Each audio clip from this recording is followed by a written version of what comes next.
electoral autocracy, some of us like to call competitive authoritarian regimes, although we don't think that the two are exactly the same, are conditions from where, democratic consolidation is more likely. There's comparative literature that suggests the same. And Professor Esen actually has a rather unusual CV. I'm not trying to take away from the fact that it is, of course, a stellar career, but unusual and stellar are not mutually exclusive, because my own career is a little bit like that. He is one of those scholars who was trained in Turkey and in Germany, and then he got a PhD in political science from Cornell University in the United States of America. But unlike many scholars who go to the United States of America, he returned to Turkey and is an associate professor of political science at one of Turkey's leading private universities, the Sabancı University located in Turkey. But what is even more interesting is that he was an IPC Stiftung Mercator Fellow at what in the Center for Applied Turkish Studies, at what in Germany is famously known as SWP, whose English translation is the German Institute for International and Security Affairs. The German Institute for International Security Affairs, as you very well know, does not belong to any ministry in the German government, but it advises the whole of the government. His research interests, as pointed out, are in the political economy of development, party politics, authoritarian regimes, especially connected to Latin America and the Middle East. He's the author of 3 books on Turkish politics and the recipient of the Sahip Sabancı International Research Award for his work on democratic backsliding in Turkey and Hungary, as well as the Turkish Science Academy Young Scientist Award. So this is actually a fabulous achievement, because here is a scholar who writes in English and in Turkish, lives in Turkey. The regime has turned competitive autocratic, and he has often been challenged by the regime. And despite that, he has been able to do critical work. So it is with that background that I want to assert the fact that he is going to present what is very valuable to us, which is the March 19 crackdown and what are its implications for the future of Turkey's democracy. The floor is yours.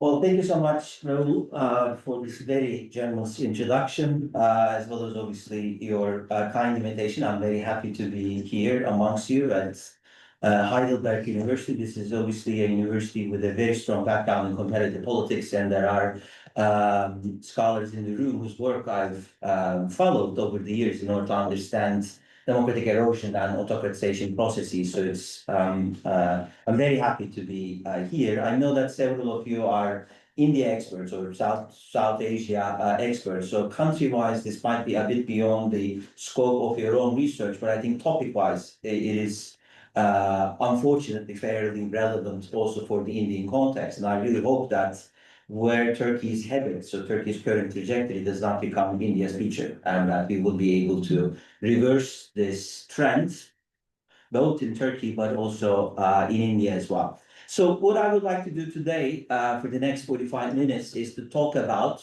well, first and foremost, this crackdown or legal operation that started on March 19th, but still continues with several ways against the main opposition party's presidential candidate, who also happened to be the mayor of Turkey's largest city, mayor of Istanbul, but the operation has widened over the last 3 months, and so we're looking at a growing investigation that has implicated several district mayors from the CHP, many of Ekrem İmamoğlu, so the Istanbul mayor who's currently arrested, many of his municipal associates, political colleagues, and so on. So it seems that the process is now beginning to target the main opposition party overall. This operation has already occurred against the backdrop of nearly 15 years of gradual autocratization process that saw Turkey slide first to a defective democracy, then a competitor authoritarian regime. And our fear, at least my fear, is that we may be headed in the direction of a fully fledged autocracy, maybe of an hegemonic bent. So I'll try to very briefly go over the operation, the legal operation against Ekrem İmamoğlu, but I would like to sort of present it within the larger context of Turkish politics, and maybe also with a slight comparative focus, because obviously these events are not happening in vacuum. Turkey is not the only country that is experiencing this autocratization process, and I'm afraid, given everything that's happening in international politics currently, there seems to be many other countries that face similar challenges, one way or another. So what recently happened in Turkey is that on May 18th this year, Ekrem İmamoğlu's university diploma was revoked. Now that's an unprecedented event in the Turkish case, because you don't necessarily revoke someone's university diploma 31 years after the fact. The reason we suspect why this happened is because in order to become a presidential candidate in Turkey, you need to hold a university diploma. So already on March 18th, I think the regime very clearly indicated to Ekrem İmamoğlu that he's not going to become a presidential candidate. While we were still trying to understand what was going on and the details gradually sunk in, the next morning, a widespread legal operation began against Ekrem İmamoğlu and close to 50 of his associates. Some of them are part of his strategy team, others are high-level municipal officials, and some others are CHP district mayors. So Istanbul is a large city. You have the greater municipality government that operates within the borders of the entire province, but then you have district mayors who operate within individual districts of Istanbul. So several district mayors were taken under custody and 4 days later arrested. Some on the charges of terrorism. Terrorism charge was used against several CHP district mayors and CHP officials who entered into some kind of an electoral arrangement with the pro-Kurdish party to win the 2024 local elections. In the case of Ekrem İmamoğlu, the terrorism charge was not really substantiated, but the corruption charge was used to arrest him 4 days later on March 23rd. So for the last 3 months, Ekrem İmamoğlu and tens of CHP politicians have been imprisoned. Since March 19, we've had 5 subsequent waves that are part of this ongoing investigation that ended up implicating more politicians and several other municipal officials and business people and so on. It seems that the operation is aimed to cripple both Ekrem İmamoğlu's political prestige and credibility, so that his reputation is tarnished and that he will continue to lose popular support in the polls, but also to undermine his political base, so that he will not be able to effectively run a campaign, so that his team will not be able to dominate the main opposition party. In other words, to make sure that his reputation is tarnished, he can't run a campaign, and further down the line, I think the regime's hope is that the main opposition party will turn away from Ekrem İmamoğlu, the winning candidate, and then go its own way, so that Ekrem İmamoğlu would be so-called, forgotten it is politically speaking, inside the prison. If you're interested in the operation, I'll be happy to discuss it at length during the Q&A, but I think that gives you a sense of what is currently going on since March 19. I think this constitutes the most severe authoritarian escalation in Turkish electoral history, going all the way back to 1950, which is the year when Turkey, for the first time, had its free and fair elections. So since 1950, Turkey has had multi-party rule, briefly interrupted with several military administrations, but those juntas did not stay in power for more than a couple of years. So for the better part of the last 75 years, Turkey has had a vibrant electoral tradition, a multi-party rule. This really marks the most severe power grab and authoritarian escalation episode that we had in our history. And I think it really signals a shift from a competitive to a hegemonic authoritarian regime, where I think the regime hopes Turkey will continue to hold elections regularly, but these elections, at this point, they were neither free nor fair, but the opposition still had the capacity to run fairly effective campaigns against the ruling party. So I think the regime's goal is to undermine the main opposition party's capacity to be able to do so. So this runs the risk of pushing Turkey in the direction of hegemonic authoritarian regimes like the kind that you see in Azerbaijan, Belarus, Russia, Venezuela. That's basically what we're looking at. We're not there yet, but if this process, if this power grab is consummated, at the end of the day, I think that's the kind of regime that we're looking at. I think most of you are already familiar with these terms, so I shouldn't spend too much time discussing what a competitive authoritarian regime is and what a hegemonic authoritarian regime is. Let me just point out, however, that I think the shift from a competitive authoritarian regime, where you have regular elections that are held, the playing field is skewed in favor of the incumbent, but the opposition still retains viable chances of winning office. I think all of those points will be undermined or are undermined in an hegemonic authoritarian regime. In other words, electoral competition becomes largely symbolic. You may have a few opposition candidates here and there, maybe some opposition parties contesting these elections, but they are not viable. And that they don't necessarily stand any real chances of winning these elections. I think in a hegemonic authoritarian regime, probably unlike the competitive authoritarian one, the ruling party becomes fully embedded and immersed in the networks of the state apparatus, such that the ruling party is the only viable political organization in the country. Dissent will be not completely eliminated, but I think it will face significant restrictions in media, academia, and civil society. We're already sort of headed in that direction. Raul mentioned this point. I mean, I've been living in Turkey for the last 10 years since I got my PhD from Cornell University, and I have personally witnessed how that space narrows. But there is still some room available for people like me to express their critical viewpoints. I think once that process is consummated, there won't be. And so this is, for me, not just an academic project, but also something to really understand at a personal level, because at some point, scholars like me might find ourselves as a footnote in our own respective articles looking at how dissent is cut. Opposition-run municipalities, which currently control probably 65 to 70% of the electorate because of the opposition's victory in the 2024 local elections, will be either rendered powerless or they will be taken over by the government.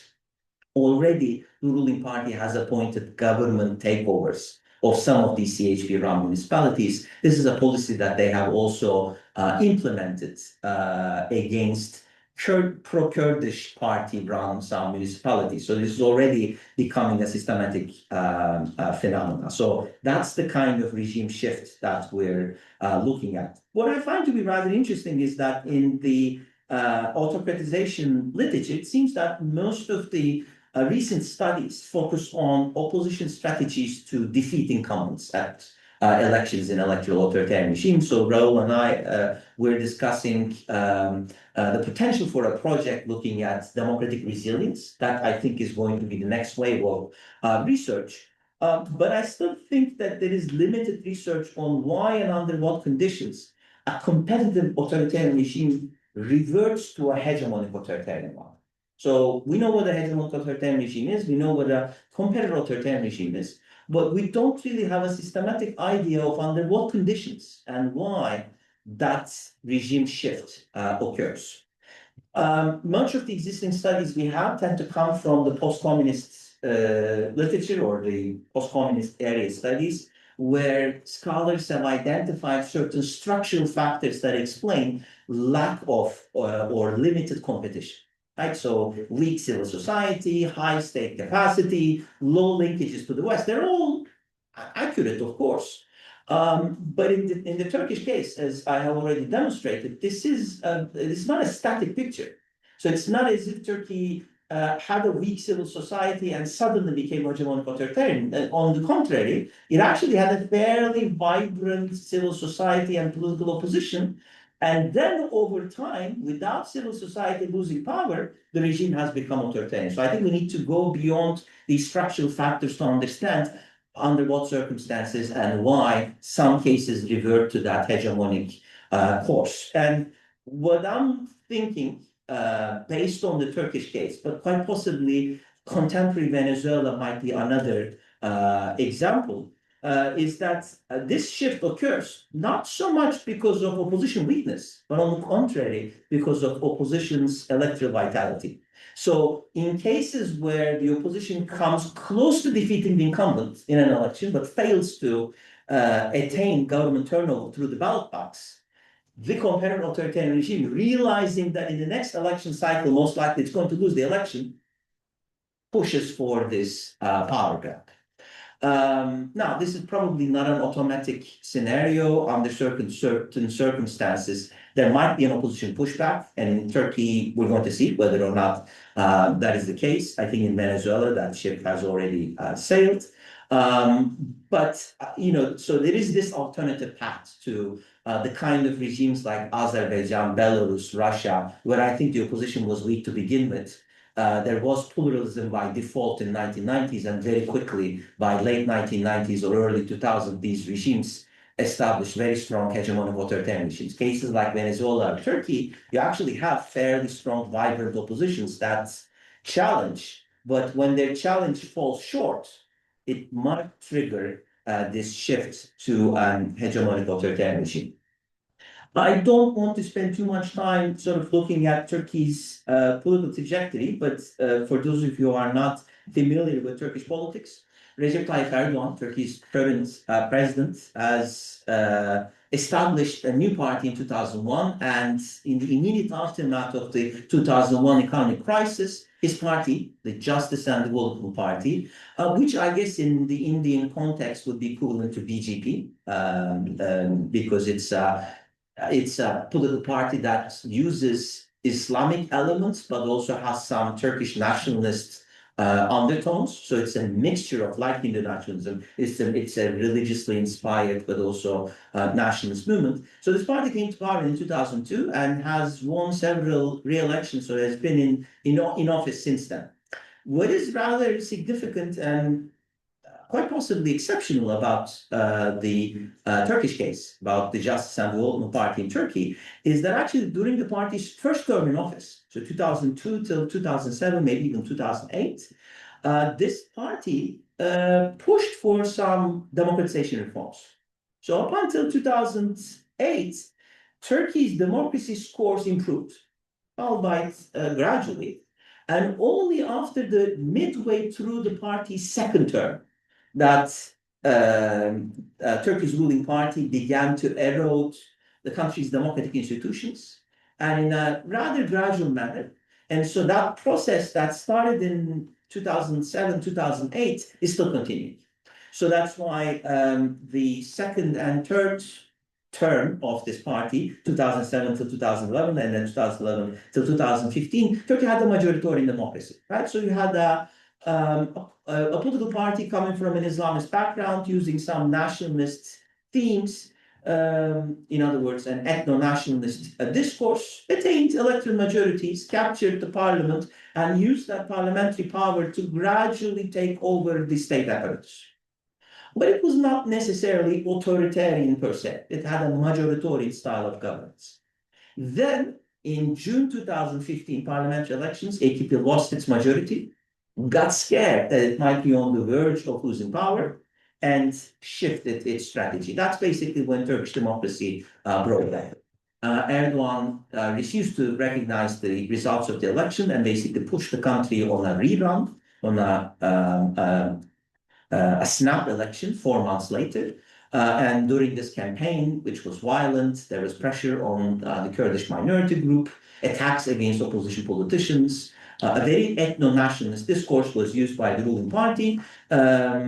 Upon winning this election in 2015, scholars like myself began to classify the Turkish case as competitive authoritarian. So we've had, over the last 10 years, a competitive authoritarian rule in Turkey.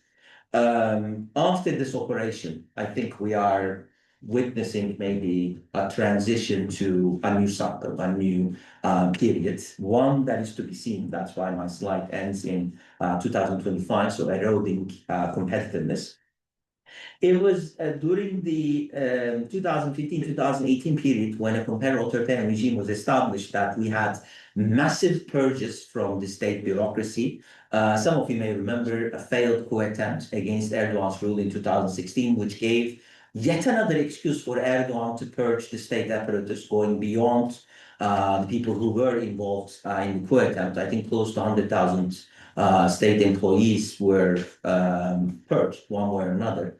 Many of their cases are still standing. In 2017, Turkey transitioned to a presidential system for the first time in the country's history, but this is a hyper-presidential system where you have limited checks, institutional checks and balances. You have limited division of powers. Much of the powers are concentrated in the hands of the executive, which is no longer the prime minister. That office was eliminated, but rather it is the president. So we already had these subsequent shifts that gradually consolidated this competitive authoritarian regime, but somehow the opposition remained vibrant.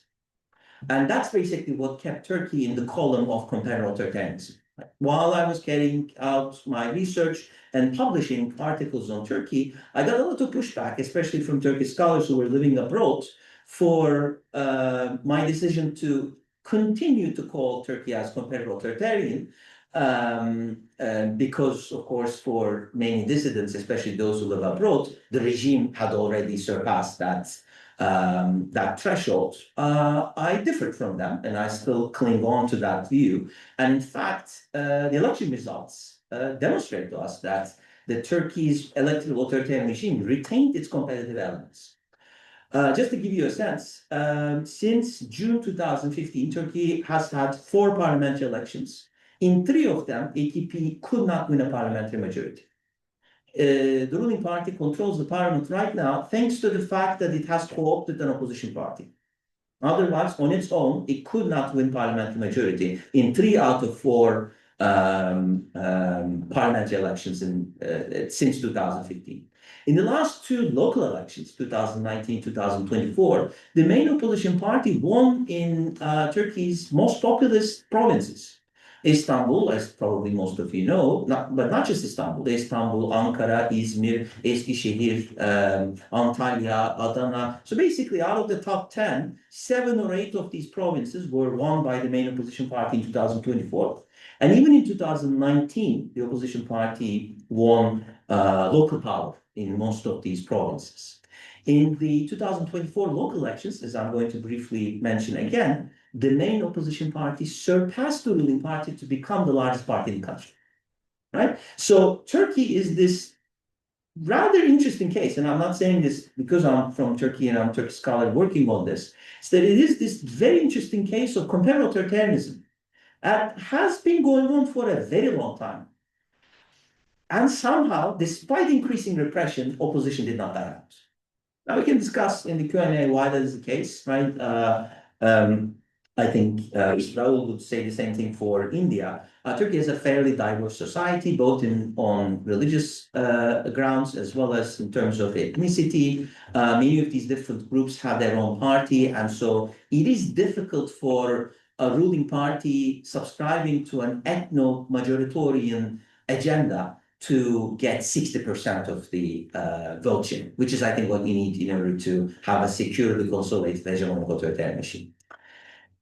To give you a sense of this shift over time that I mentioned a moment ago, this is a chart that I took from Freedom House, and it shows you the change in Turkey's scores of political rights and civil liberties. Political rights you see in blue, and civil liberties that you see in orange. As you can see, between 2003 and 2006, 2007, both in terms of political rights and civil liberties, things have improved. These scores are taken out of 50. So 2005 to 2006 was probably Turkey's best democratic year or most democratic year. And not surprisingly, that's the year when Turkey started accession talks with the European Union. Right? So Erdoğan's party, coming from an Islamist background, upon winning elections in 2002, came to power and accelerated Turkey's negotiation process with the European Union in hopes of using those democratizing discourse to gradually weaken the military, gradually weaken the judiciary. You know, these are Turkey's traditional checks and balances.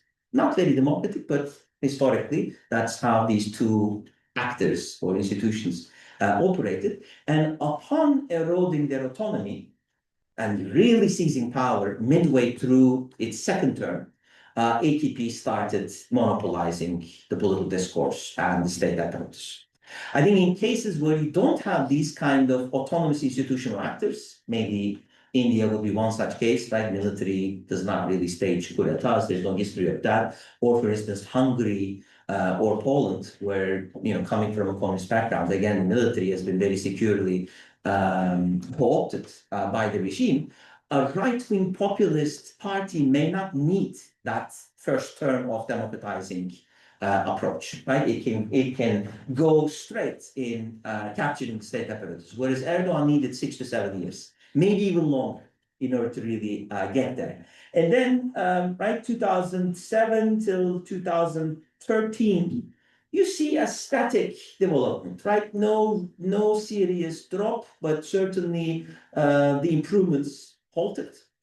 But after 2013 is the first breaking point. It's the year when the Gezi Park protests occurred. Some of you may remember, others are, I think, too young to remember. But in 2013, there were widespread popular protests against the Erdoğan government, which were met with widespread police repression, harsh measures, and then the decline in political rights and civil liberties in Turkey accelerated. 2016, of course, is the year when the failed coup attempt occurred. After that, as you can see, there's a free fall. After 2018, I think it continued to decline. So I mean, I'm trying to think of an alternative case, but as far as I can see, Turkey is probably the most enduring case of comparative authoritarianism out there. Because I'm going to discuss in a moment, right? These comparative authoritarian regimes, they're not stable. They either lose the election and begin to democratize after 2 or 3 terms, as we saw in Poland recently, or Brazil again recently, or the regime basically weakens the power base of the opposition, and as we saw in Belarus, Azerbaijan, Russia, and so on, turns very hegemonic and continues to autocratize. Whereas Turkey remained as this interesting, stable case of comparative authoritarianism for nearly a decade. And I think we have now reached the tipping point.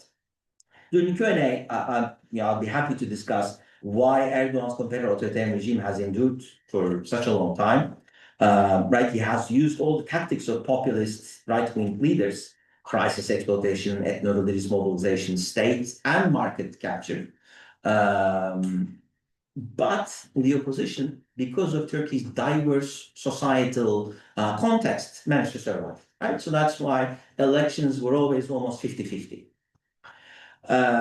But it seems that the regime has now reached that tipping point, and declining electoral support has compelled Erdoğan to take more drastic action, which goes beyond the borders of a competitive authoritarian regime. Right, so why now? Why Erdoğan decided to go after the main opposition party's presidential candidate and continues to undertake this legal operation? Well, there are several reasons can be put forward. The first one is that Turkish economy has not been doing well for a long time, since 2018, to be more exact. There's high inflation. The Turkish currency collapsed a couple of years ago. kind of mismanagement, falling public services. So Erdoğan can no longer distribute resources in an effective manner to draw electoral majorities. And this has been going on for a very long time. Erdoğan has tried to come up with all sorts of policies to win the elections, scapegoating, punishment, changing ministers, reducing the interest rates, all in the hope of pumping some money into the economy. Those instruments have worked in a piecemeal fashion, but he has run out of those instruments. And these problems are still there. There's some internal fractures, and there is now a pro-Islamist splinter party that joined the ranks of the opposition. And so Erdoğan is getting criticism not only from the secular opposition, but also faces some conservative competitors, some former Islamist competitors, which will siphon votes away from the government base in both directions.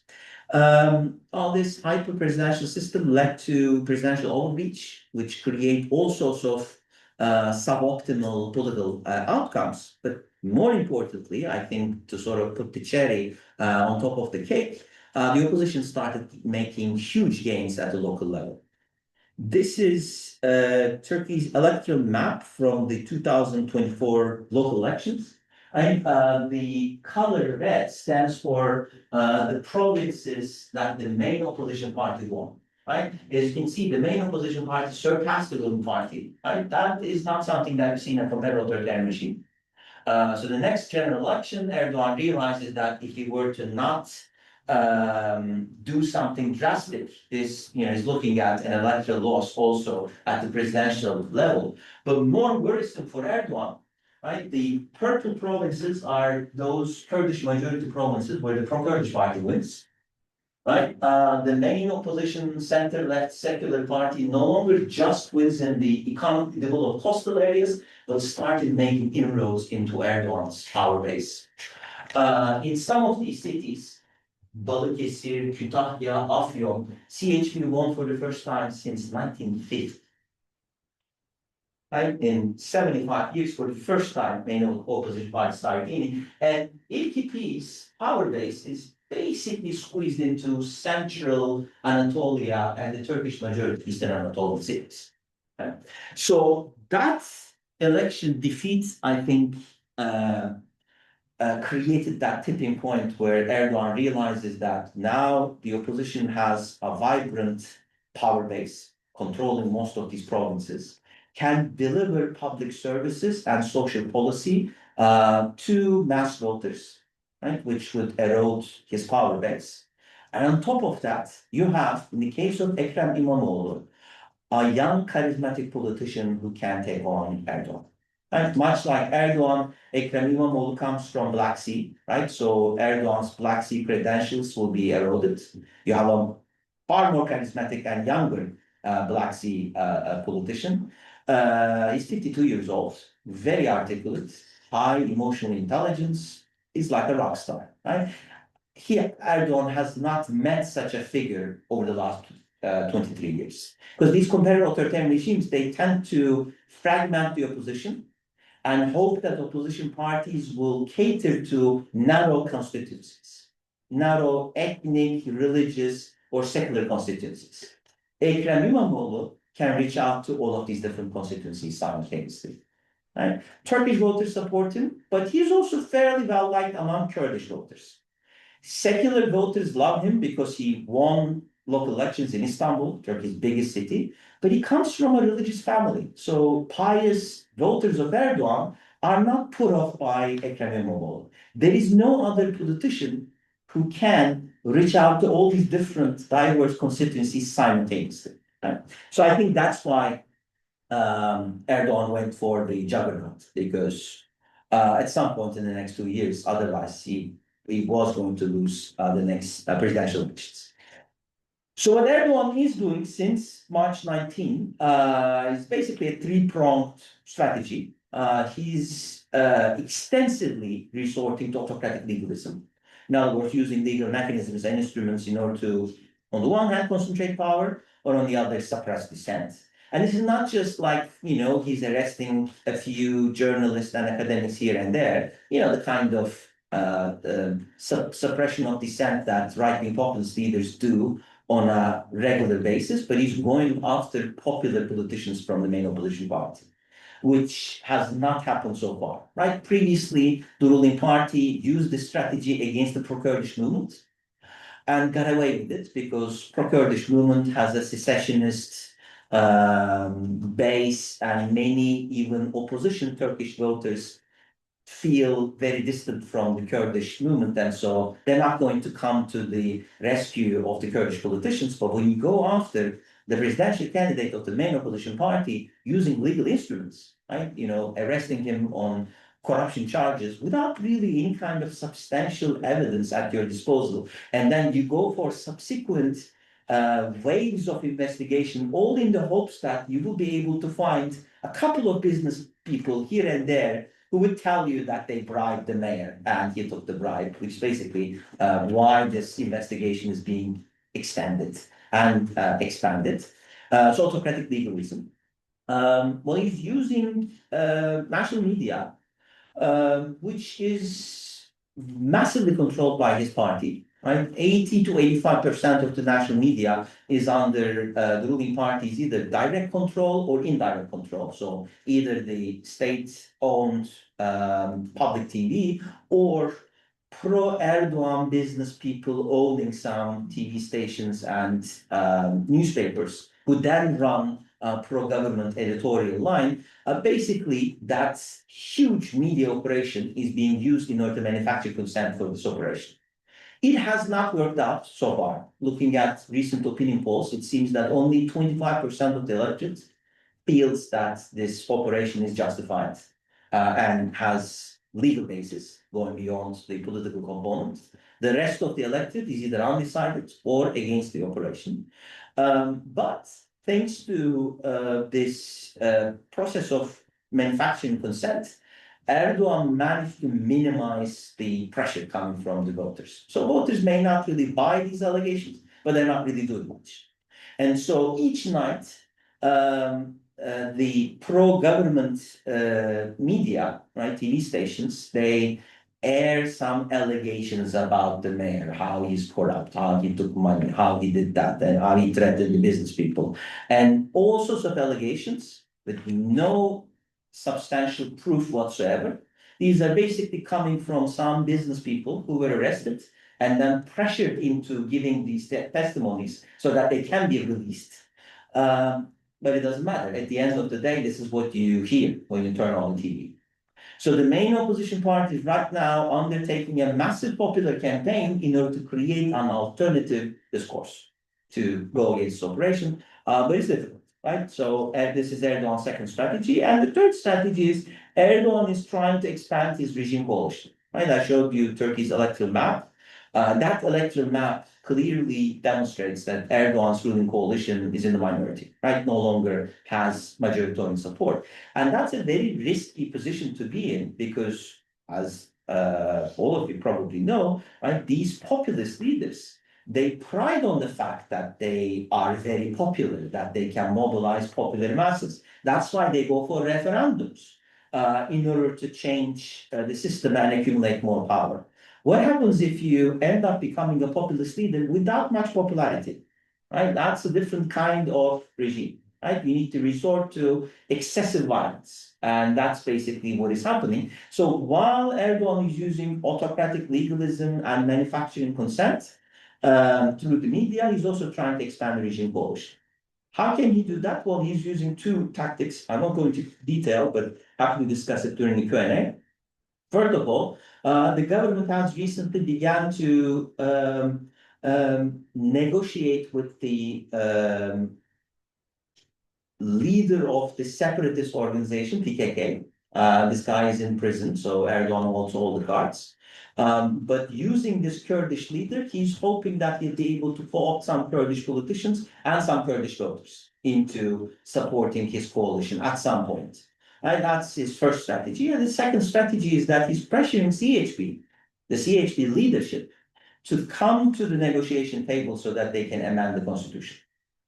And so CHP is attacked ferociously. And every once in a while, Erdoğan says that, but the CHP leader, if he ends up becoming a reasonable politician, then we can discuss things. Right? That's a subtle message to the CHP leader to basically forget about İmamoğlu, who's imprisoned anyway, and moderate the main opposition party's discourse, and then that pressure will begin to decrease. In exchange for, of course, Erdoğan surviving in power, right? So for the last 3 months, I see the regime in general and Erdoğan in particular going for this three-pronged strategy. Will it work? Well, difficult to say for a number of reasons that I'm going to explain, but the first and the most important being opposition pushback, right? Since March 19th, there has been significant popular pushback from the opposition constituencies against this operation. On March 19th, when the news of İmamoğlu taken under police custody was released, university students in Istanbul took to the streets. And it was even before the main opposition party made such a call. If you're interested, you can find some YouTube clips. And the first wave of protests started at Istanbul University, which is where Ekrem İmamoğlu graduated. Right, the previous night, İmamoğlu's university diploma was revoked. So the students of that university were personally offended that their diploma can be, can be used in this sort of manner. And so there was this huge police, so the police encircled the university campus, and hundreds of students basically use brute force in order to break the police corridor and started flowing into the main square. When people saw this footage, they joined the university students who were protesting. So on the evening of March 19, close to 100,000 people joined this massive rally in front of the municipal building. And then the main opposition party continued to hold rallies at that spot every night for an entire week in order to convey a strong message to Erdoğan that he may have arrested İmamoğlu, but there will not be a government takeover of the Istanbul municipality. That Istanbul municipality would remain in CHP's hands. CHP is the main opposition party, and they succeeded. 4 days after, actually on the day İmamoğlu was arrested, CHP had an open presidential primary. Initially, there was going to be a presidential primary where only party members would go out to vote. But after İmamoğlu was taken under custody, the CHP leadership decided to open the primary to everyone. Close to 16 million people voted in that primary to endorse İmamoğlu's candidacy. To put this in perspective, Turkey has around 85 million people, probably approximately 60-some million voters. So 25% of the eligible voters voted in this primary in a matter of a few days, right, with no organization whatsoever. The primary did not take place everywhere. So if you were to vote, you could only vote in one spot in every district, which means that all these old people who did not want to, take the trouble of driving to a distant location couldn't vote. And yet still 25% of the eligible voters voted in that primary, right? So massive mobilization. And since March 19th, on a weekly basis, the main opposition party organizes 2 rallies, one in Istanbul every Wednesday night, and one in Anatolian province, in a government stronghold, every Saturday or Sunday. And these rallies have drawn hundreds of thousands of people. So there's now a broad society coalition that is emerging, right? So despite repression, there is some civil society resilience that has emerged to at least slow down Erdoğan's hegemonic term, right? So opposition pushback has been quite strong. And also, I think there are certain factors that may limit Erdoğan's hegemonic consolidation. So these are mostly structural factors, with also some political exigency playing a role here, right? I mentioned Turkey's vibrant electoral culture, right? Turkish voters, if anything, love to vote and love to hold their leaders accountable through elections, nothing else, right? If you look at other methods of political participation, Turkey scores very low.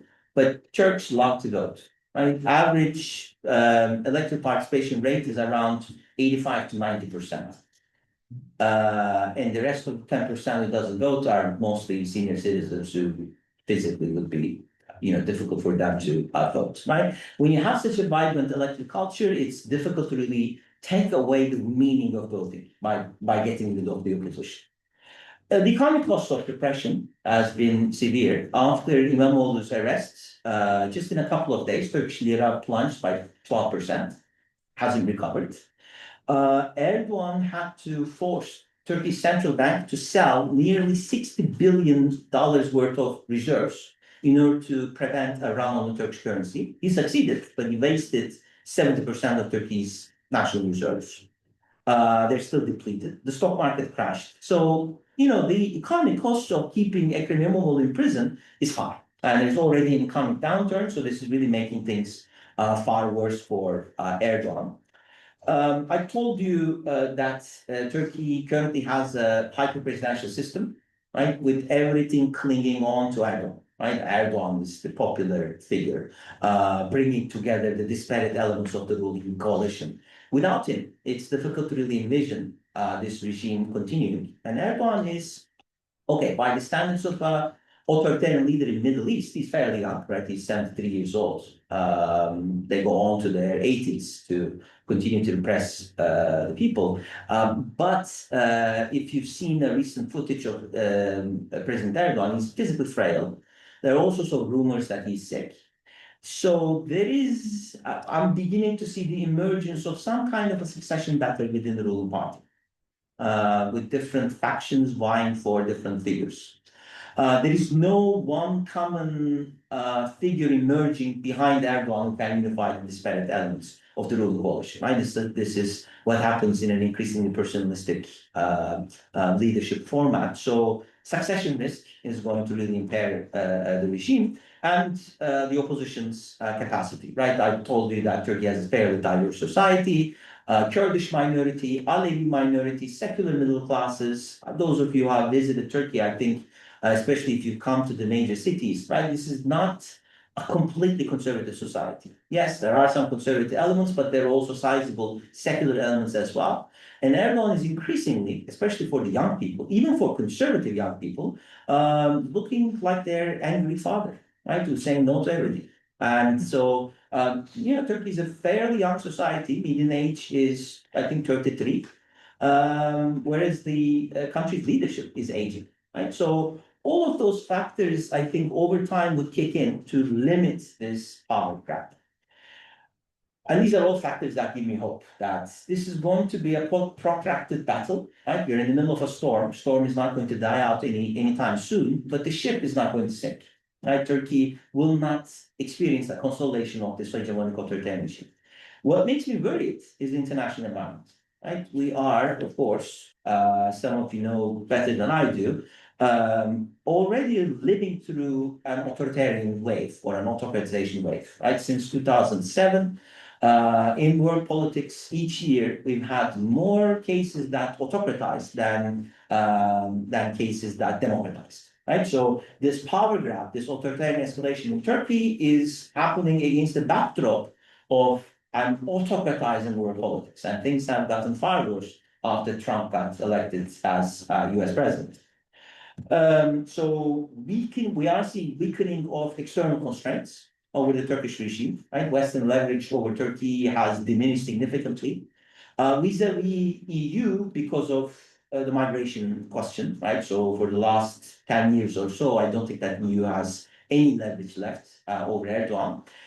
US had more leverage, but after the start of the Russo-Ukrainian war, then the current mess in Middle East, and Trump's election, I don't think that even US has much leverage. Unfortunately, the global trend favors these kind of populist autocrats. Right? Trump is very much comfortable dealing with these kind of popular autocratic figures. US no longer has any concern for democracy and human rights. Right? It's one thing for every once in a while US to engage in hypocrisy and negotiate with an autocratic figure. It's another thing for the US itself to have an autocratic leader.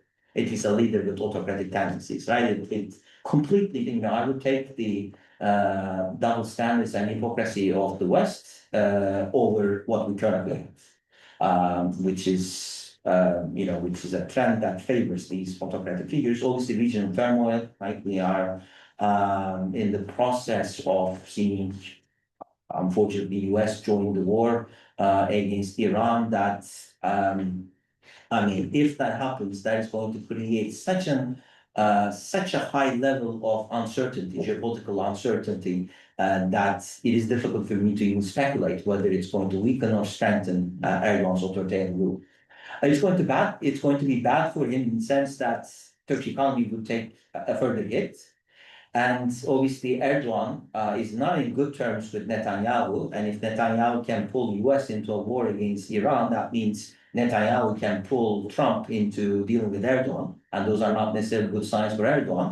But at the same time, authoritarian leaders love these kind of crises, right? Because war in the doorstep of your country is an excuse to repress your dissident groups even more. Right, because you need a powerful state and so on. So the international environment really makes me scared, and all these structural factors that I think the opposition has going for its cause might be tempered with the international environment. So wrapping up slightly over time, I think we have really reached a decisive crossroads. Turkey's first crossroad was in 2015, right? We were going to either save Turkish democracy, like Poland did last year, when the ruling party lost its parliamentary majority. The three other opposition parties could form a coalition government in Poland, and Kaczynski's rule ended. In Turkey, in June 2015, we had the exact same situation where the ruling party lost its parliamentary majority, and there were three different opposition parties represented in the parliament. Unfortunately, they could not come together to form a coalition government, so we passed that crossroads. The democracy did not bounce back, but rather we transitioned to a comparative authoritarian regime. 10 years later, in 2025, we have, I think, reached yet another crossroads, but this time either the comparative authoritarian regime would survive and the opposition would live to see another day, and hopefully in the next election cycle they will win the election and there will be democratic pushback, or Imamoglu would remain in prison, the main opposition party's capacity would be severely weakened, and we're going to see a gradual consolidation of an hegemonic authoritarian regime in Turkey. Wrapping up, let me point out that this is an unprecedented course in Turkish political history. I cannot refer to any other period in our history since 1950 when a political party attains so much political hegemony. Previously, Turkey never had a liberal democracy. Our de facto regime was instability, right? So democratic regimes did not get consolidated, but so did the authoritarian regimes, right? Our military rules did not take place over 2 to 3 years, right? So neither an authoritarian nor a democratic regime could consolidate itself in Turkey. This might be the exception. And if Erdogan survives and comes out of this crisis, having eliminated his most serious, most formidable rival, Ekrem İmamoğlu, then we will begin to see the consolidation of an hegemonic authoritarian regime. Let me stop here and open the floor for your comments and questions. Thank you.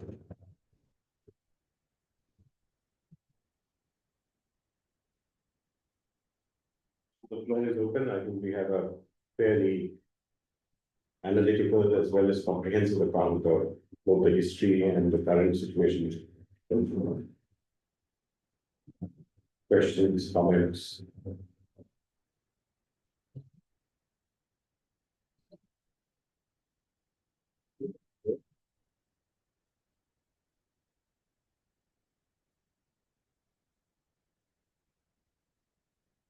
You can introduce yourself.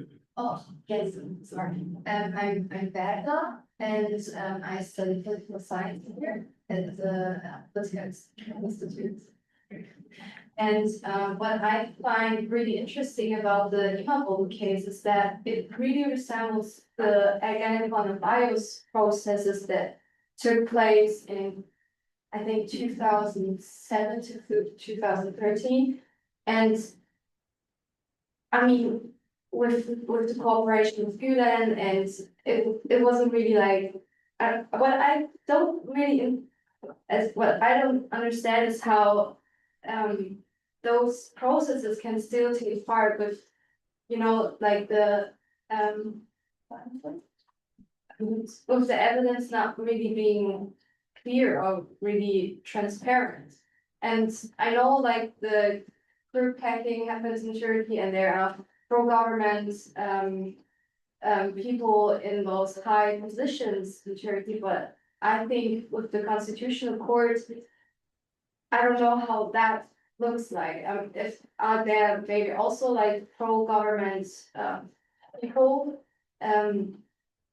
because I can't quite make sense of all those things happening there. It's something that really gives us to people, especially in Germany, now, not just in Turkey, but we're also shared emotional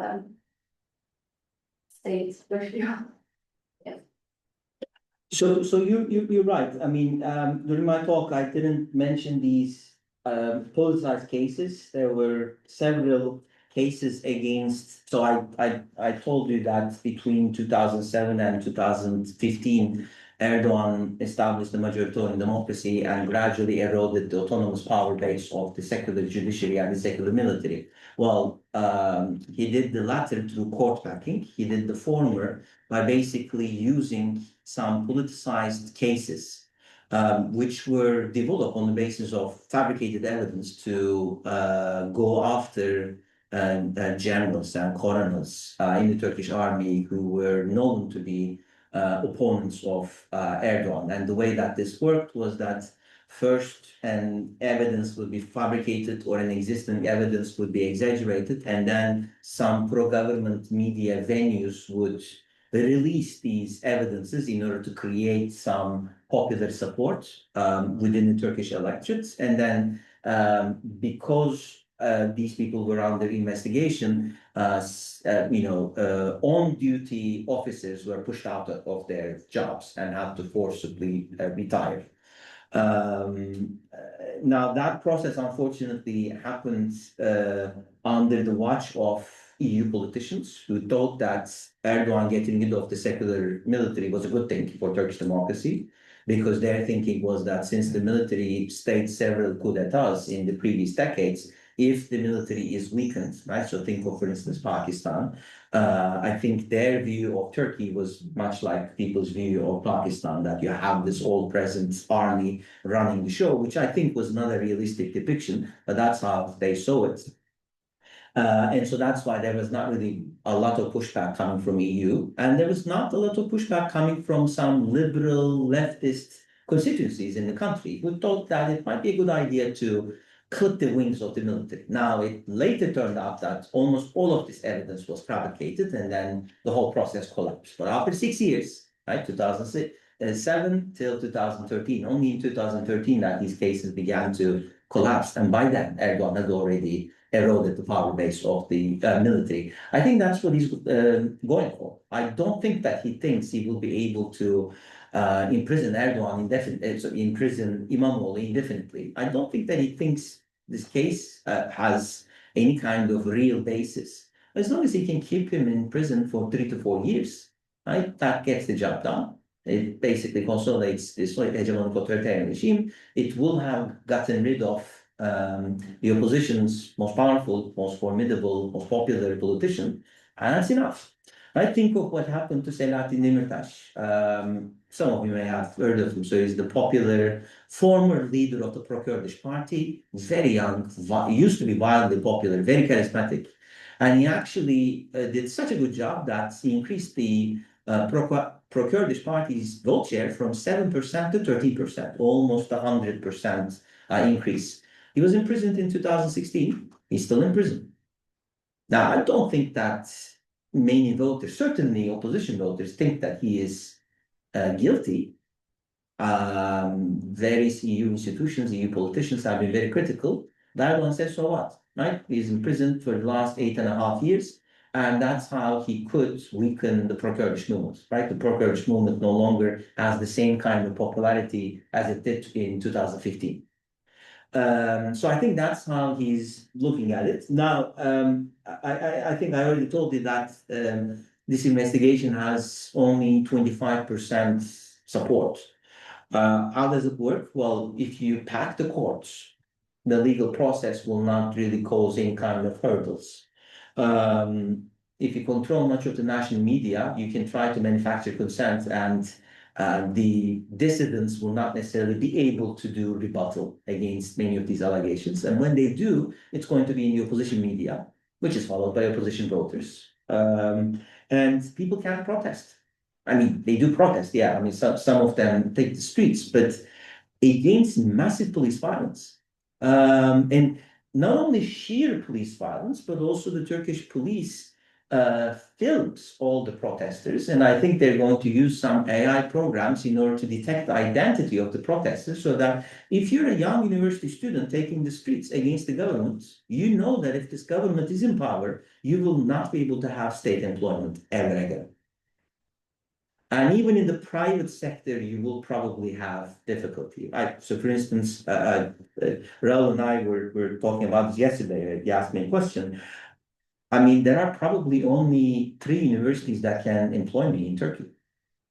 I have a very good CV. I mean, under normal circumstances, I should be employable by most, if not all, of the universities in Turkey, but only 3 can employ me. Now, how many scholars can take the risk of ruling out 197 universities and only have 3 options and still survive? Handful. What about the rest? They keep their silence. Not because they're complicit. Yeah, some are complicit. Some scholars are complicit, unfortunately, but most others, they have children that need to put through schools. They have a career. They can't come abroad. They can't apply, right? So I think the regime survives on that, right? So that's why by arresting İmamoğlu, Erdoğan has gone after the last tool that the opposition had at its disposal, hope for change. If the opposition voters at some point in Turkey think that nothing will change through elections, because look, even the most popular candidate is in prison, so it's just futile, then Erdoğan will win. Then the rest of the opinion polls, people not supporting the investigation, it'll be inconsequential. It'll be like Venezuela, where the ruling party has probably 10% support, the opposition has even less. So I think I'll invite Professor Grosso, and then I'll take a round of questions. We'll be delighted that he could make it, because he really is the authority on competitive. I'm a student. Comparative. Yeah, we all remain students. So. If I learned one thing from 40 years of political science, then I will probably remain a student for the rest of my life, rather than. Let me just qualify this by saying that there is a profession in which you always remain a student, and there are professions where you become the master of the profession. So we belong to that. Anyway, thanks so much for this wonderful talk, and especially inspiring talk. And because I'm a comparative, it inspired me to draw some comparisons. That led me to 2 questions, with which I would like to start, and 2 comments. So the question number 1 is, I mean, you correctly pointed out that Turkey is one of a number of cases of what some may call autocratization in non-democratic regimes. But these autocratization cases, they come from different starting points, right? So cases like Russia, Belarus, Azerbaijan, for example, their regime trajectory is closed or hegemonic authoritarianism, then political liberalization, some kind of semi-democracy maybe, and then return back to the past, return back to closed or hegemonic authoritarianism. Cases like Turkey and Venezuela, on the other hand, their trajectory is they democratize, then they become competitive authoritarian regimes. And at least in the case of Venezuela, they then turn towards hegemonic authoritarianism, and maybe Turkey as well. So I wonder, first question, does the starting point of the process makes a difference for the trajectories and especially the outcome of the process? So is it perhaps more difficult to institutionalize hegemonic authoritarianism if you have this trajectory of democratization, competitive authoritarianism, maybe closed authoritarianism, rather than like in Russia or Belarus, you come from, you started in a hegemonic authoritarianism, you just return to the past. People are used to it, maybe. That's question number one. And then question number two is not where do these regimes come from, but where they are heading towards. So with a colleague of mine, Lars Lott, who also graduated from Heidelberg, we just finished a draft of a paper in which we differentiate between two types of autocratization in non-democratic regimes. One is autocratic hardening, and the other is autocratic consolidation. Autocratic hardening is a reaction to contestation that leads to a less open, more repressive authoritarian regime, but the regime remains contested. In contrast, and I frankly admit, well, it's difficult to say what a regime, to decide when a regime crosses the threshold between hardening and consolidation, but it's a more conceptual, not an empirical differentiating. With cases of autocratic consolidation, autocracy becomes the only game in town. So most, maybe perhaps not all elites, but most elites, either within the regime or on the opposition side, and most citizens or voters, they do not realistically expect an alternative political order. So what we observe here is that, probably difficult to answer, but is this part of hardening or is it part of consolidation? Obviously, consolidation means, well, then the regime remains in place, come hell or high water, to paraphrase Jaworski. In case of hardening, well, it may remain fragile. Two comments, if I may? Sure. But those are the question. Comments are just, well, self-celebrating my brilliance. So I thought it's a good idea I would like to share with you. So the first comment then is, you mentioned Turkey as one of the most stable, longest living competitive authoritarian regimes, which is obviously correct. But the longest living competitive authoritarian regime, which eventually died, was of course Malaysia. Yeah, that's true. Malaysia, which had a competitive authoritarian regime basically from 1957 until 2018. And you mentioned these, these mechanisms of regime reproduction, state and market capture, ethno-religious mobilization, crisis exploitation, same in Malaysia. Yes, I think this is very similar. But what triggered the downfall of competitive authoritarian in Malaysia was the erosion and decay of the elite coalition. Especially because the main opposition and main ruling party, Barisan Nasional, the UMNO, the main component party of Barisan Nasional, was forced to compete with another Malay Muslim party for votes, and competing with this more Islamist party forced the party, the UMNO then, to choose an electoral strategy which basically weakened the support of its component parties, its coalition parties, among the other ethnic minorities. So that the collapse or the decay of the elite coalition, the political coalition, triggered the downfall of Malaysia's competitive authoritarianism. Do you see a similar development in Turkey, or is this just so highly personalized? It's a question, I thought.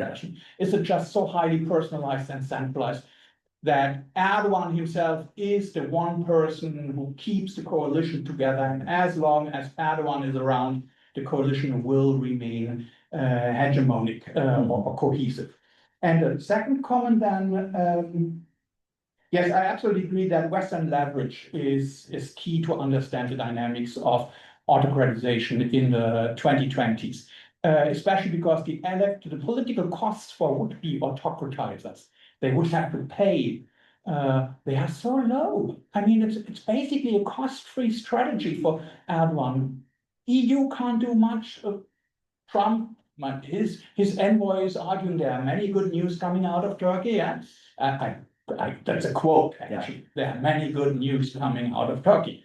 The political costs, internal costs are so low. Why would you care about the rest of the world? There is no pain that you would suffer from if your strategy is not supported by Western governments. So Western leverage is non-existent basically. That's a comment. So 3 questions. These are excellent questions and comments. Thank you so much.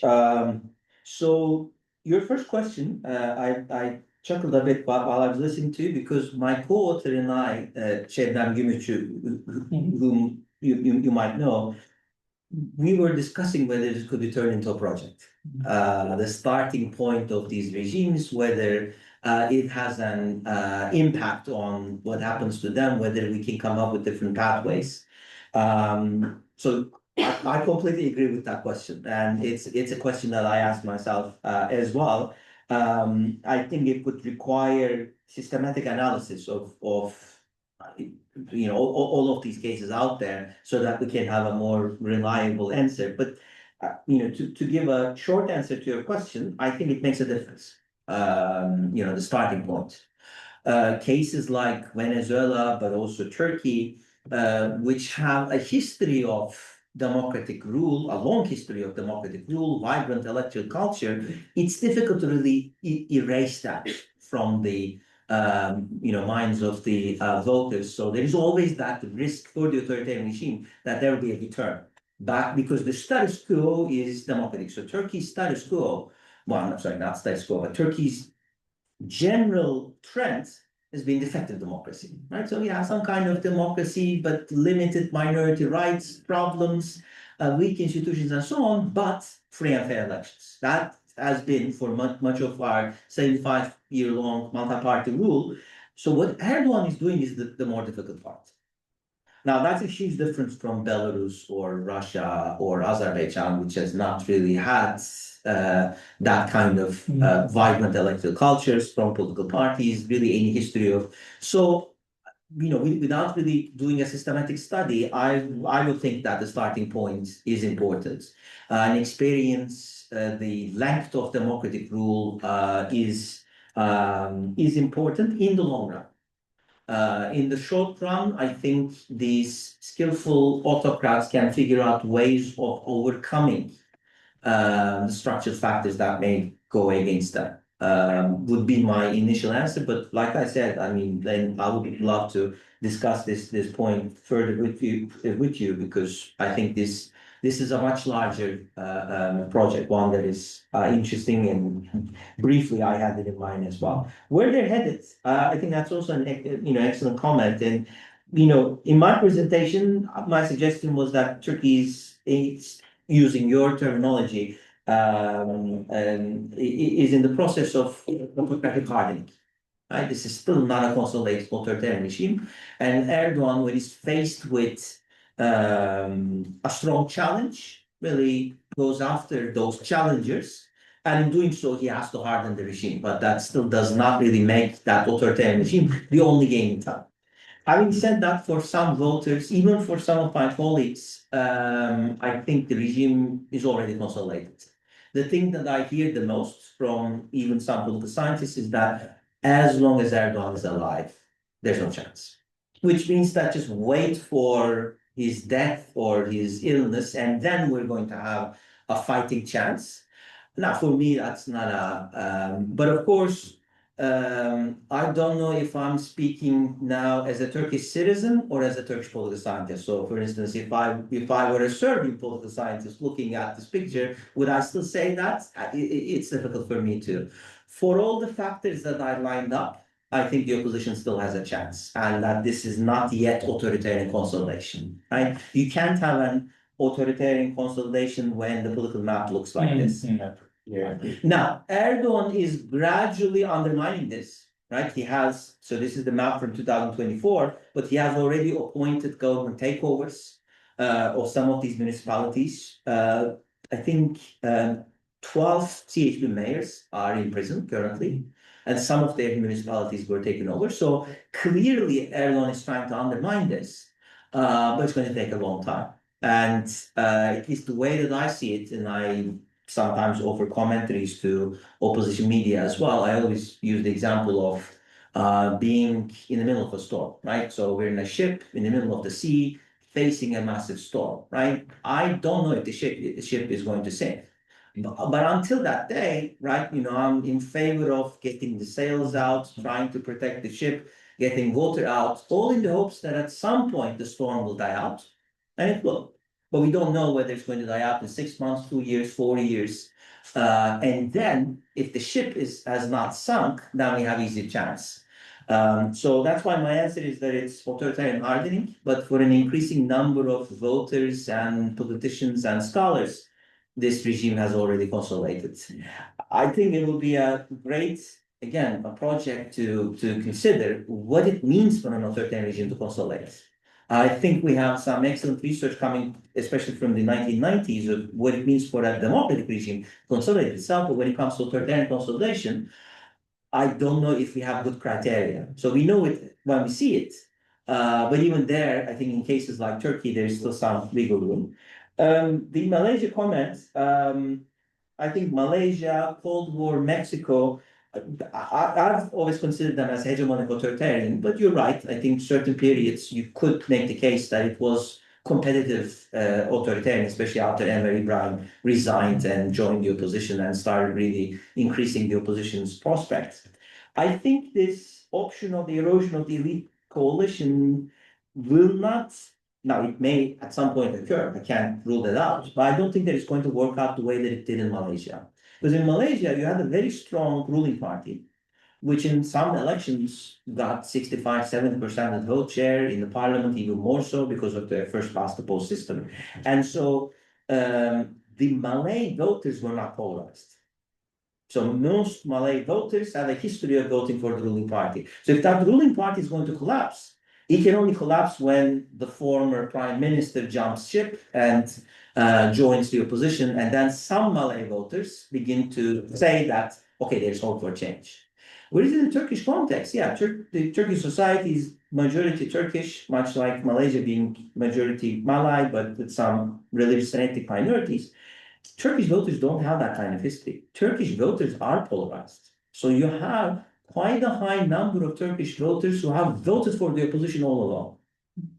And they're secular. And so an erosion of the elite coalition, I don't know if Islamist politicians can jump ship and join the opposition the way that Mahathir could do because of that polarization. I don't know if Islamist politician jumping ship, defecting from the regime would bring about significant Islamist voters because they need to really cross the aisle. And Islamism versus secularism, that's a cleavage that is becoming less salient, but still is a salient one. So I'm not so sure. I mean, there are some political scientists who were hoping for this outcome in the lead up to the 2023 presidential elections, but I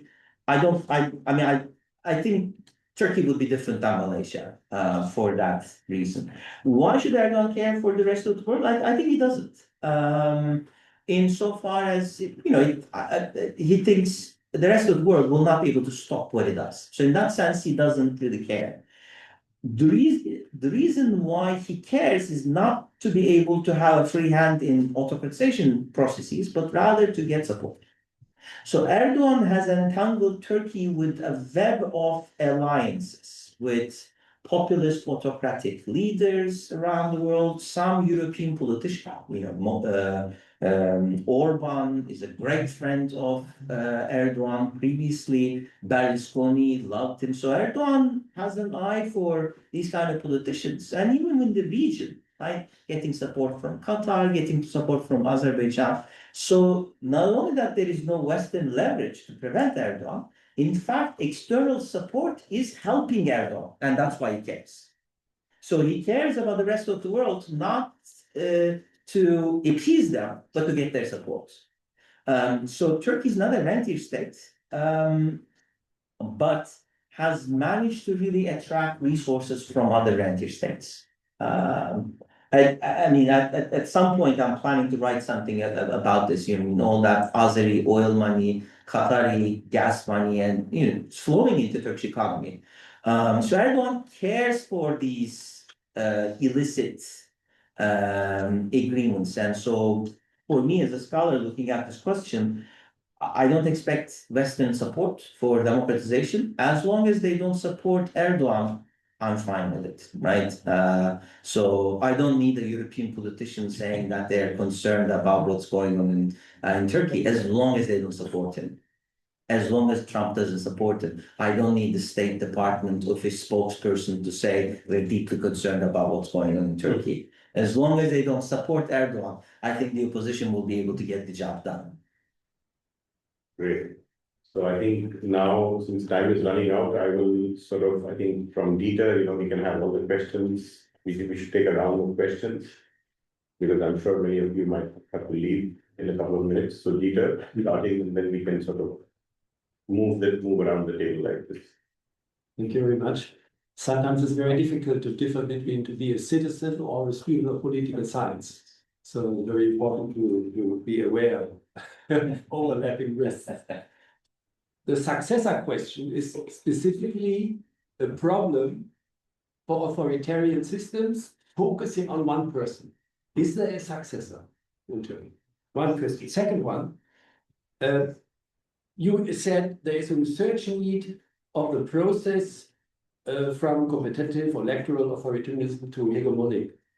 My question is not why, but how Erdogan is able to stabilize it. And you've used the term elite loyalty. That is very interesting. So if we go into the center of this elite, what is the relevance of big business? So you're not using the term crony capitalism, which is very often used, has to be used in the Indian case and many others. Yes. What is the question of big business, of the bank system? And I don't, the discussion is, the growth of authoritarianism globally can be caused by a new type of capitalism and globalism and industrialization. This is a hypothesis. So I think as political scientists, we are not economists. But anyhow, the relevance of big money is very often underestimated. Yeah. And in your talk, you have not mentioned, there were 2 or 3 sentences, business, Yeah. rich people. So that is my question. Crony capitalism and the relevance of this elite loyalty of big business. So we'll take more questions. Dr. Reinhardt is actually a lecturer in my department. He's also very active in the civic space in Germany. Yeah. Oh, sorry, I was not introducing myself. Yes, please introduce yourself and your question. For sure. Julia Wiesmann is my name. I'm a doctoral student at comparative politics here in Heidelberg. And I study political violence and autocratization research. And when discussing comparative authoritarianism and autocratization, what comes up often is accountability mechanisms and democratic resilience. But if we look specifically at horizontal accountability, so the role of opposition parties or of political elites in general, it seems to be a pretty tricky situation for them because they face this big backlash, even though they did exactly what democratic resilience literature would tell them to do. So maybe we could talk a bit about what we learned from a case like Turkey with regards to democratic resilience in a comparative authoritarianism regime that is autocratizing. Thank you. Yes, we are going in this way. Who's the next person who wants to ask the question? Yes, please. My name is Carmen. I'm a political scientist and comparative politics as well. So my question would be, is it plausible or rather how to phrase it? So is it plausible that external factors like the Middle Eastern crisis at the moment, which is expanding obviously, especially against the backdrop of the Turkey-Iranian trade relationships or overall relationships, that influences Erdogan's popularity in terms of whether if he supports Iran, which I think believes he does at the moment, or not, especially in terms of the elite versus the social standing in Turkey. So does it affect the social support of Erdogan or the elite support of Erdogan, depending which direction he goes in his support of Iran and against Israel, obviously? Yes, you have a question? I have a very similar kind of question as well. Like you mentioned about the international environment favoring or acting as a catalyst towards this authoritarian drift. So my question is actually very much similar to your question. So Turkey has acted as a middle power with regard to its expanding its sphere of influence, especially regarding the last 3 years, the backdrop of Russia-Ukraine war has expanded its diplomatic heft and capital in that sense. So do you think that there's a correlation between the macrocosm and microcosm in its regime configuration? Could you repeat the last part? What do you mean with macrocosm? Yeah, I mean, how about the international environment acting as a catalyst in, shaping the domestic consideration of this regime configuration? So Vivian is a PhD student. Yeah, I'm a PhD candidate. Do you have a question? Yeah, maybe just a quick one. Yeah, I'm Kat. I'm also studying here at the South Asia Institute, and I'm heavy in the political science department of the South Asia Institute. And thank you so much for all the points you raised. I think they're also very interesting when we look at South Asia or at the global trajectory. You mentioned as like one factor of hegemonic autocratization, that one point or one aspect is that electoral competition becomes merely symbolic. And I just wanted to know what your definition of symbolic means in this case. Is it because you could argue that it is already symbolic when competition can't really materialize after elections in parliament or in the government system, or if there are allegations and imprisonment happening to opposition leaders. So yeah, what's your opinion? So what is symbolic? So we've exhausted. You have a question? If it's still possible, then. Yeah. My name is Niklas. I'm a master's student here, also at Heidelberg, studying mainly comparative politics. And I had a question about the mainly civil-military relations. And I was wondering, because comparatively, we often see in competitive authoritarian regimes and also hegemonic authoritarian regimes, when they are faced with mass protests, often incumbents have to call on the militaries to assist them either for policing tasks or also for outright repression. And to the best of my knowledge, so far we haven't seen any military involvement since the protests in March. And I was wondering, just because I'm not familiar with Turkey, if that is the case because the incumbent thinks the involvement of the military isn't necessary so far, or if the incumbent knows that he can't count on the assistance from the military. Great. So I think that's the last question. Well, these are all really excellent and very interesting questions. Let me try to tackle them. So Nicholas, you're right. Erdogan has so far not resorted to the military in order to repress protesters. The police forces are acting as a partisan instrument. They're mostly populated by pro-Erdogan voters, and Erdogan can easily trust the police. So that's why he has so far used the police forces, and it's been enough, right? These mass protests, they occurred over a long period, but they've been manageable in the eyes of Erdogan, that he does not need to invite the army. But I think Erdogan does not trust the army because of its secular background. Now, for the last 15 years, Erdogan has already purged so many officers that we're looking at a completely different Turkish military than was the case, say, 15 years ago.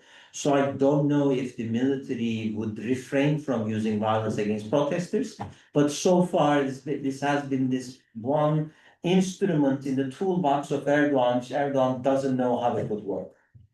right? So it's like an old gun. You're going to take it out, but will it fire? If it fires, will the bullet go in that direction? Or the gun is so outdated that it's going to backfire? That's why he won't use the military as long as it's possible.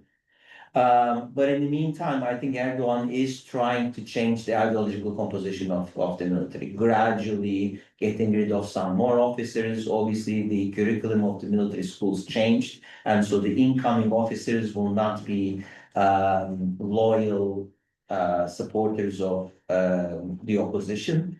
We recently had a case where some officers after they graduated from the military school, swore an allegiance to Mustafa Kemal. There is this oath where you can shout, we are the soldiers of Mustafa Kemal, which is a political slogan, which when officers, young cadets say it, they are literally soldiers as well.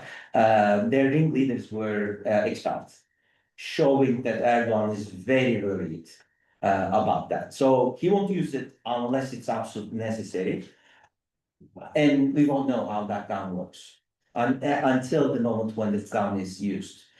Anecdotally, I can suggest that the military is not as loyal to Erdoğan as the Venezuelan military is to Maduro. But the military is no longer an opposition force, that I can say. So the electoral competition being symbolic. So far, I didn't think that it was symbolic because, as you can see, even as recent as 2024, the opposition could score major victories. So at the local level, opposition was very vibrant. At the presidential level, yeah, they did not win an election, but they came close. 47.8% is what the opposition's joint candidate got, and that was a terrible candidate. I've been very critical of the opposition party's choice of that candidate. So it doesn't get any more competitive than that, I think, in an authoritarian context. Where it becomes symbolic is, well, if the winning candidates are arrested with impunity, then government takeover of municipalities, it sends a very strong message to the voters that it doesn't matter.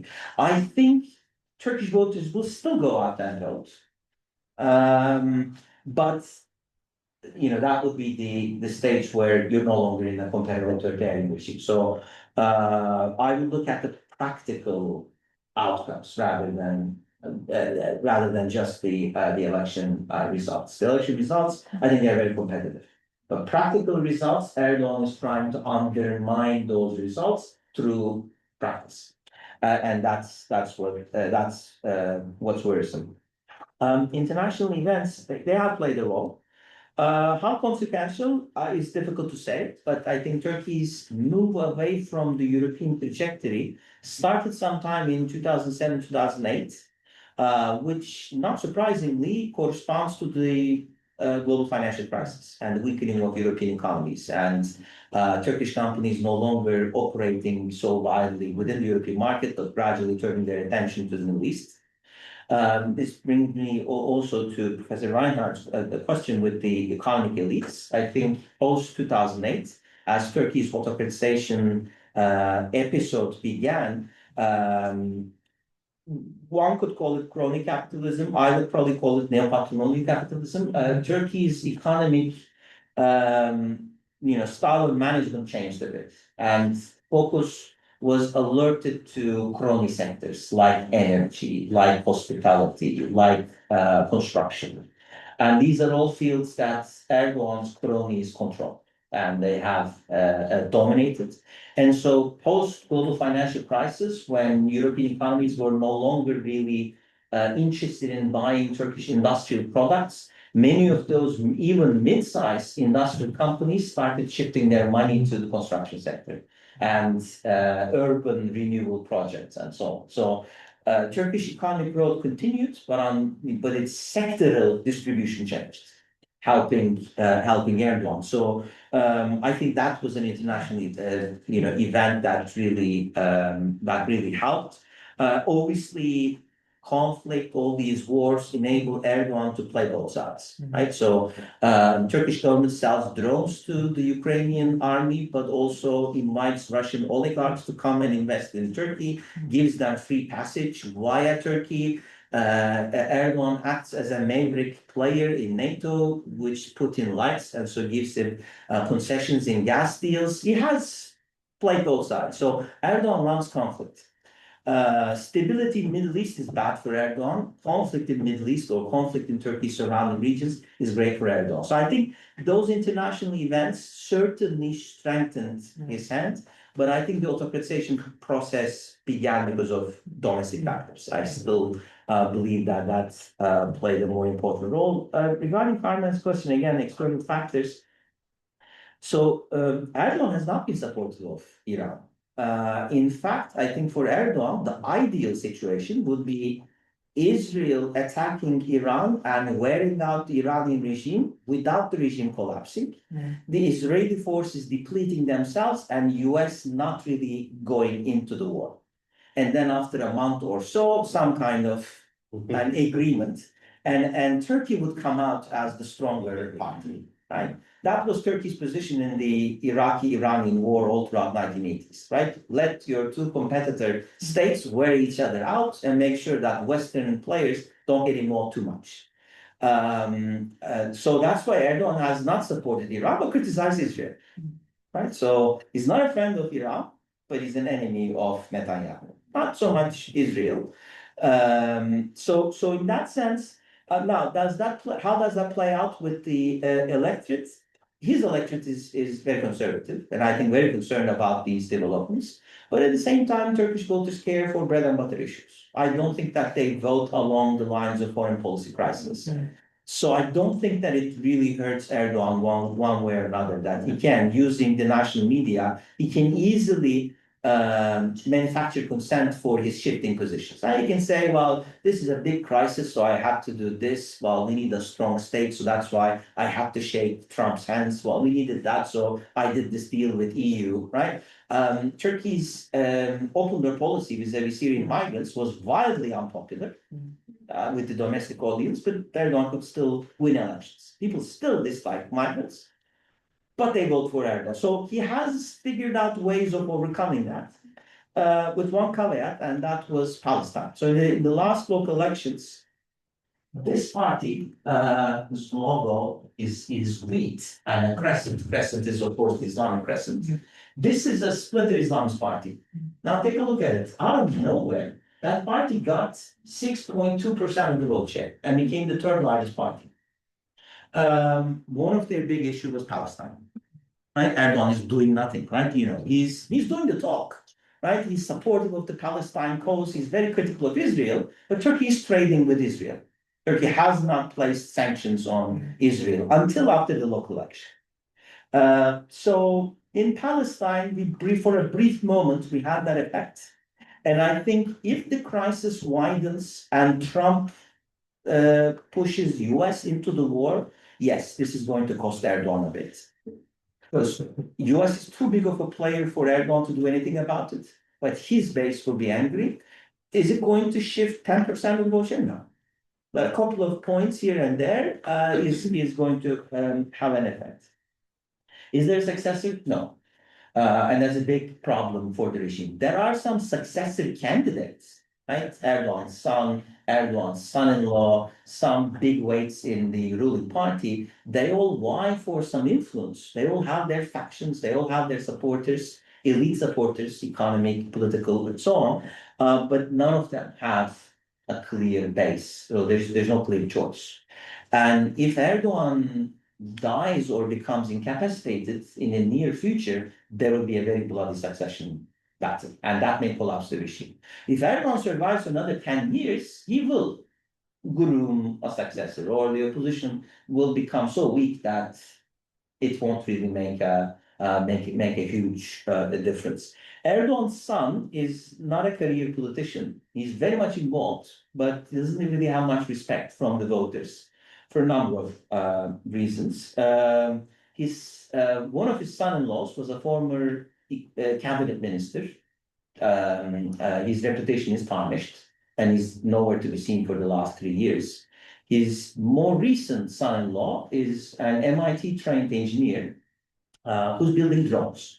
So the more nationalist elements of the regime use the son-in-law to push for techno-nationalism. And Erdoğan, so going back to the external factors, Turkey is currently promoting its national defense industry and is using a techno-nationalist discourse in order to generate support in the home audience. So the son-in-law, but he's not a career politician, right? I mean, Turkey with that vibrant electoral culture, 85 million people, right? You need to tour the country. You need to hold hundreds of rallies. You need to kiss babies and shake hands. Like these guys can't do it. They are not, right? Erdogan's a political animal. It's like Modi, right? Comes through very modest backgrounds, rose through the ranks of the party. He ran Istanbul. He ran the government. He knows it.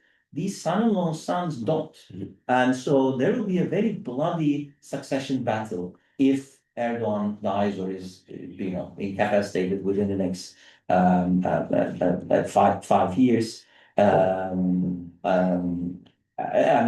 hope that doesn't happen and then Turkey has a peaceful democratic turnover. But at least that's how can Erdogan stabilize, especially with regards to economic elites? You're right. I have not touched upon this in my presentation. Economic elites, I think, play a role, but not in the sense that we see in, for instance, Eastern Europe, where you first have oligarchs capture the market and then they gradually capture the state. In Turkey, and I think India might be similar in this regard, these parties first capture the state and then the state captures the markets. So Erdogan determines who will win in the marketplace, not the other way around. So that's a completely different picture. Having said that, Turkey actually has a fairly vibrant market economy, probably more vibrant historically than the Indian one in terms of vitality and so on. We don't have a lot of big players, but we have a lot of mid-sized companies who want economic stability. For them, the current situation is untenable. And I don't think that Erdogan can stabilize the situation by just getting the support of economic elites. Many of the old economic elites are secular. I think they do business with Erdogan, but they don't necessarily like Erdogan, is my understanding. And it's mostly the economic elites in the crony sectors who support Erdogan. Having said that, this is a provocative, speculative point, but this legal operation against Ekrem İmamoğlu, they're also going after big business. Yeah. But it's a particular group within the big business. So Istanbul has 18 million people. So Istanbul is the largest contract distributor in the country after a couple of ministries. So Ekrem İmamoğlu, for the last 6 years, has been running Istanbul, could distribute sizable contracts, public contracts, and got into business with some Erdogan supporters.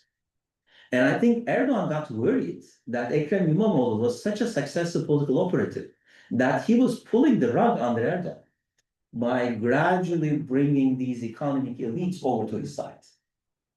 I think that's one main reason why Erdogan started the operation and is now doing it through these corrupt, crony business elites, who of course are corrupt. They might have given bribes to AKP politicians, but it doesn't matter. The investigation is against İmamoğlu.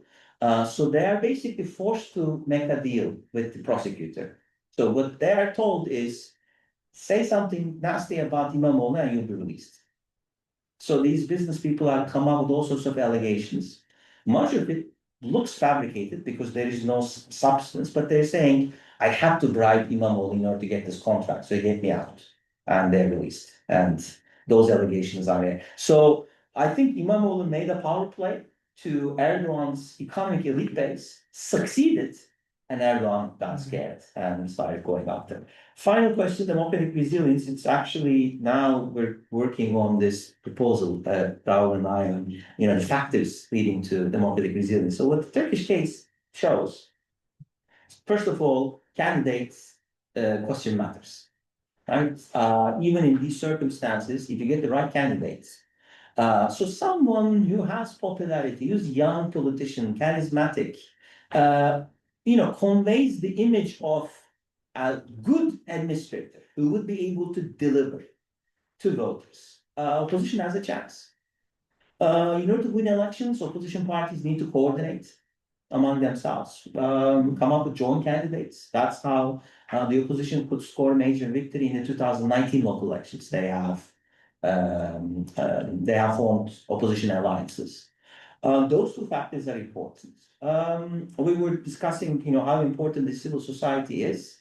I think civil society is important in the Turkish context insofar as we have a diverse society with different minority groups and constituencies that serve as the basis for these opposition parties. So Turkey is not like Hungary, where it's basically one ethnic majority and you can easily mobilize them. We have, of course, the Turkish majority, but Turks are divided on secular versus Islamist lines. Religious people are divided along ethnicity lines, so Kurdish conservatives versus Turkish conservatives.